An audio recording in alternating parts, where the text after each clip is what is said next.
What is going on, everybody? Welcome back to Phones and Drones. So around 2 weeks after Apple released their latest update to iOS, tvOS, and all of those other operating systems, we finally have our first update in the form of iOS 16.3.1, in addition to, and let me pull this up for you, HomePod OS software 16.3.2, iPad OS 16.3.1, tvOS 16.3.2, watchOS 9.3.1, and macOS Ventura 13.2.1. So this has been a long time coming. I don't know about you guys, but if you downloaded 16.3, unfortunately, Apple's latest beta builds going into the actual public releases have not been seamless. They've always been plagued with some issues, and this was no exception. 16.3 brought back my overheating issues. We had issues with our iCloud preferences. We had issues with the crash detection, obviously on roller coasters and all that. We're in Florida. We go to Disney quite a bit, and we've actually seen this triggered. In addition to that, there's supposed to be a number of other bug fixes here. I want to go ahead, jump into this build, see how it is going to be operating. Hopefully it'll be smooth like it was prior, but it's yet to be seen. So we'll take a look at the build numbers and everything else that goes along with it. Stay tuned, thumbs up this video, let's get right into it. Another quick call out I want to let you guys know, even if you are in the developer program, you will be getting this as well as the general public. This is actually going out to everybody. So I'm assuming this will be our last bug fix we get until 16.4 drops for developers, and then obviously the subsequent public beta as well. Okay, so we just finished downloading iOS 16.3.1, as you can see here, and it is ready to go. One quick call out, like I was saying, if you are on a developer build or on a public release, you can download this as well on both devices, with the call out being on a regular public beta or public build. It is only about 300 megabytes. On the beta accounts, it has been about 3 to 5 gigabytes, I believe. No surprise there, obviously, because on the beta it's doing a full install, unlike the other versions. So in here, what we're getting is a couple of updates specifically for iCloud, where if you were going to try to do a backup, it would not even let you do an automatic backup. When you hit backup now, it would just cancel, and you can see it is now working as anticipated.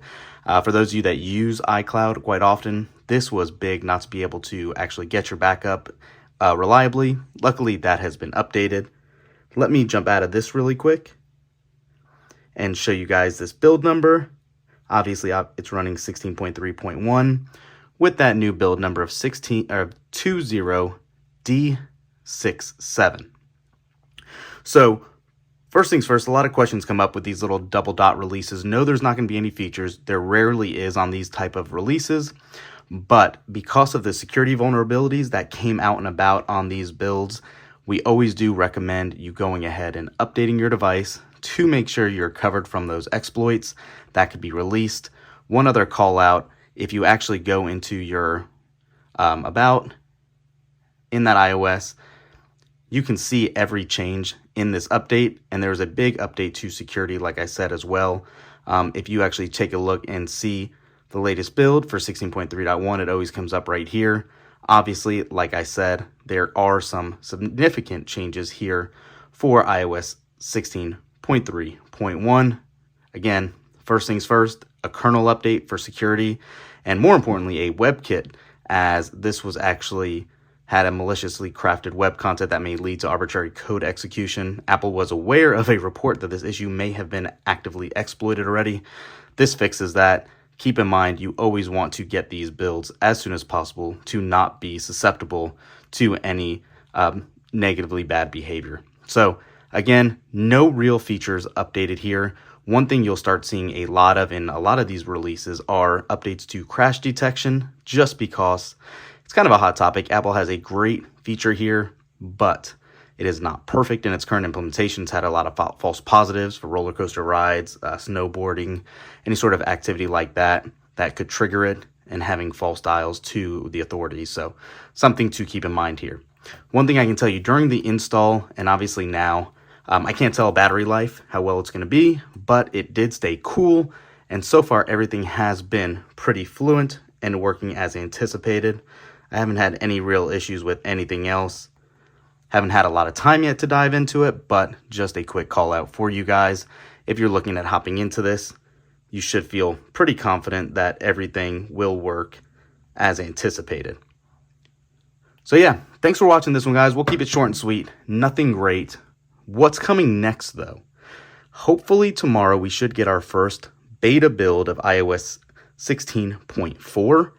Obviously, nobody knows for certain. It's way overdue. We don't have any beta builds for developers currently, so hopefully tomorrow or sometime this week, at the very latest, I would figure next week we will get that, but for now, that's what we're looking at. Thanks for watching. We expect a lot of changes in 16.4, so make sure to subscribe to this channel to get all those updates, and we'll catch you in the next one. Peace.